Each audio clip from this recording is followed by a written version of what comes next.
योगिनी एकादशी देवशयनी एकादशी से पूर्व आती है। देवशयनी एकादशी पर भगवान श्री हरि विष्णु जी शयन करते हैं।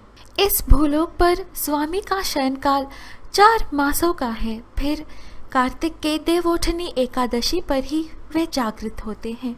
इसी कारण योगिनी एकादशी का महत्व और अधिक बढ़ जाता है, क्योंकि प्रभु अपने सच्चे भक्त की प्रार्थना अवश्य सुनते हैं। राधे राधे जी। योगिनी एकादशी की आप सभी को हार्दिक शुभकामनाएं। मैं हूँ कात्यायनी और स्वागत करती हूँ आपका पवित्र वचन यूट्यूब चैनल में।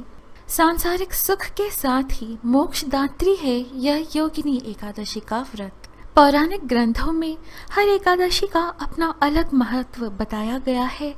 इन्हीं विशेषताओं के कारण इनके नाम भी भिन्न भिन्न रखे गए हैं। योगिनी एकादशी का यह व्रत काफी प्रचलित है। पौराणिक ग्रंथों के अनुसार तो तीनों लोकों में इस एकादशी को बहुत महत्व दिया गया है। भगवान श्री कृष्ण ने राजा युधिष्ठिर जी से कहा था कि 88,000 ब्राह्मणों को भोजन कराने के पश्चात जितना पुण्य मिलता है उसके समान पुण्य की प्राप्ति योगिनी एकादशी का विधि पूर्वक उपवास रखने से होती है और व्रती इसी लोक में सुख भोग कर उस लोक में मोक्ष को प्राप्त करता है। आषाढ़ मास के कृष्ण पक्ष की एकादशी को योगिनी एकादशी के नाम से जाना जाता है। इस दिन भगवान श्री हरि विष्णु जी के योगिनी रूप की पूजा की जाती है। योगिनी एकादशी देवशयनी एकादशी से पूर्व आने वाली अंतिम एकादशी है। योगिनी एकादशी पर भगवान श्री हरि विष्णु जी जागृत रहते हैं, तो देवशयनी एकादशी पर स्वामी 4 महीने के लिए शयन करते हैं। इसी कारण इस एकादशी का महत्व और अधिक बढ़ जाता है। योगिनी एकादशी का व्रत 24 जून दिन शुक्रवार को रखा जाएगा और व्रत का पारण 25 जून शनिवार को किया जाएगा। व्रत पारण का शुभ समय प्रातः 5:41 से प्रातः 8:12 के बीच रहेगा। सनातन धर्म शास्त्रों में योगिनी एकादशी का महत्व विस्तार से बताया गया है। योगिनी एकादशी का व्रत द्वादशी तिथि समाप्त होने से पूर्व करना चाहिए। इस दिन भगवान श्री हरि विष्णु जी के योगिनी रूप की पूजा अर्चना करने से 84 लाख योनियों में नहीं भटकना पड़ता। तीनों लोकों में प्रसिद्ध योगिनी एकादशी का व्रत रखने से 88 सहस्त्र ब्राह्मणों को भोजन कराने का फल मिलता है। योगिनी एकादशी व्रत रखने वाले भक्तों के सारे पाप मिट जाते हैं। जो व्यक्ति सच्चे मन से योगिनी एकादशी का व्रत रखता है उसे सुख, समृद्धि और आनंद प्राप्त होता है और अंत में मोक्ष की प्राप्ति होती है। योगिनी एकादशी का व्रत रखने से पूर्व संकल्प अवश्य लेना चाहिए। संकल्प का मंत्र इस प्रकार है।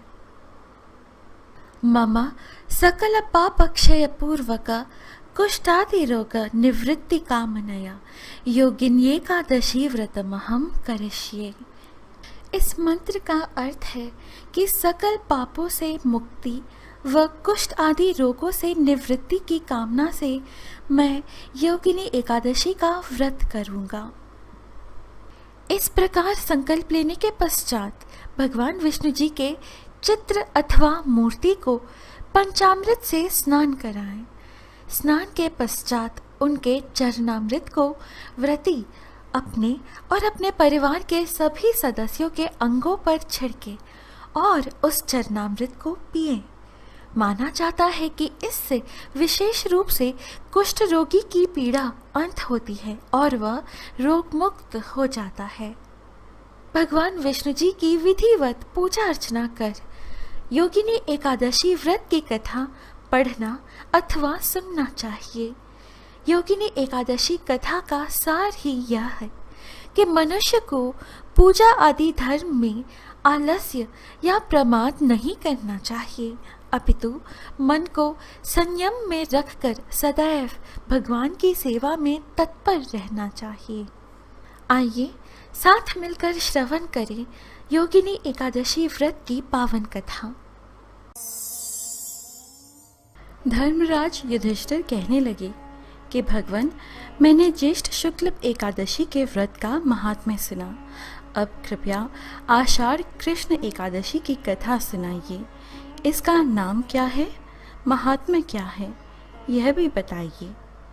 श्री कृष्ण कहने लगे कि हे राजन, आषाढ़ कृष्ण एकादशी का नाम योगिनी है। इसके व्रत से समस्त पाप नष्ट हो जाते हैं। यह इस लोक में भोग और परलोक में मुक्ति देने वाली है। यह तीनों लोकों में प्रसिद्ध है। मैं तुमसे पुराणों में वर्णन की हुई कथा कहता हूँ, ध्यान पूर्वक सुनो। धनाध्यक्ष कुबेर भगवान शिव के परम भक्त थे। हर दिन भगवान शिव की पूजा के लिए इन्होंने हेम नाम के माली को पुष्प चुनकर लाने का काम सौंपा था। हेम की विशालाक्षी नाम की सुंदर पत्नी थी। एक दिन वह मानसरोवर से पुष्प तो ले आया, लेकिन कामासक्त होने के कारण वह अपनी पत्नी से हास्य विनोद तथा रमन करने लगा। इधर पूजन में देरी होता देख कुबेर ने अपने सेवकों को उस माली के ना आने का कारण जानने के लिए भेजा। सेवकों ने आकर राजा को पूरी घटना बता दी। यह सुनकर राजा कुबेर बहुत अधिक गुस्से में आ गए और माली को श्राप दिया। अरे पापी, नीच, कामी, तूने मेरे परम पूजनीय ईश्वरों के ईश्वर श्री शिवजी महाराज का अनादर किया है।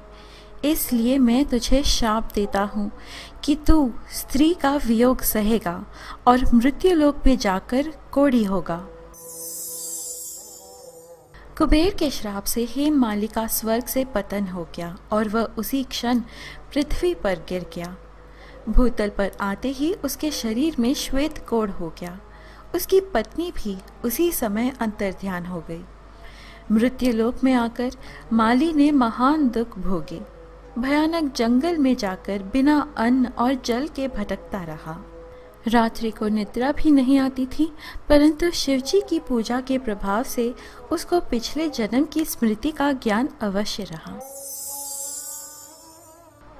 घूमते घूमते एक दिन वह मार्कंडेय ऋषि के आश्रम में पहुंच गया, जो ब्रह्मा से भी अधिक वृद्ध थे और जिनका आश्रम ब्रह्मा की सभा के समान लगता था। हेम माली वहां जाकर उनके पैरों में पड़ गया। उसे देखकर मार्कंडेय ऋषि बोले, तुमने ऐसा कौन सा पाप किया है जिसके प्रभाव से यह हालत हो गई। हेम माली ने सारा वृत्तांत कह सुनाया। यह सुनकर ऋषि बोले, निश्चित ही तूने मेरे सम्मुख सत्य वचन कहे हैं, इसलिए तेरे उद्धार के लिए मैं एक व्रत बताता हूँ। यदि तू आषाढ़ मास के कृष्ण पक्ष की योगिनी नामक एकादशी का विधि पूर्वक व्रत करेगा तो तेरे सभी पाप नष्ट हो जाएंगे। यह सुनकर हेम माली ने अत्यंत प्रसन्न होकर मुनि को साष्टांग प्रणाम किया। मुनि ने उसे स्नेह के साथ उठाया। हेम माली ने मुनि के कथानुसार विधि पूर्वक योगिनी एकादशी का व्रत किया। इस व्रत के प्रभाव से अपने पुराने स्वरूप में आकर वह अपनी पत्नी के साथ सुखपूर्वक रहने लगा। भगवान श्री कृष्ण ने कहा, हे राजन, यह योगिनी एकादशी का व्रत 88,000 ब्राह्मणों को भोजन कराने के बराबर फल देता है। इसके व्रत से समस्त पाप दूर हो जाते हैं और अंत में स्वर्ग प्राप्त होता है। इस प्रकार कथा श्रवण करने के पश्चात भगवान विष्णु जी की आरती अवश्य करें। आज एकादशी का व्रत है, इसीलिए एकादशी माता की आरती भी अवश्य करनी चाहिए। एकादशी माता स्वयं भगवान श्री हरि विष्णु जी के श्री अंगों से प्रकट हुई थी और उन्हें भगवान श्री हरि विष्णु जी ने यह वरदान दिया था कि सभी व्रतों में उन्हें एकादशी का व्रत सबसे प्रिय होगा और उन्हें पाने के लिए एकादशी का व्रत ही सर्वोत्तम मार्ग है। प्रिय मित्रों, आशा है आज की यह प्रस्तुति आपके एकादशी व्रत में सार्थक रहे। एकादशी व्रत का पुण्य फल स्वयं के लिए अन्यथा किसी अन्य के लिए दान भी दिया जा सकता है। भू पालन करता भगवान श्री हरि विष्णु जी भूलोक पर सभी जीव प्राणों की रक्षा करे, सभी को सुखी रखे, सभी के दुख दर्द को हर ले। इसी प्रार्थना के साथ मैं आपसे आज्ञा लेती हूँ। हम फिर मिलेंगे अगली वीडियो में। हरि ओम।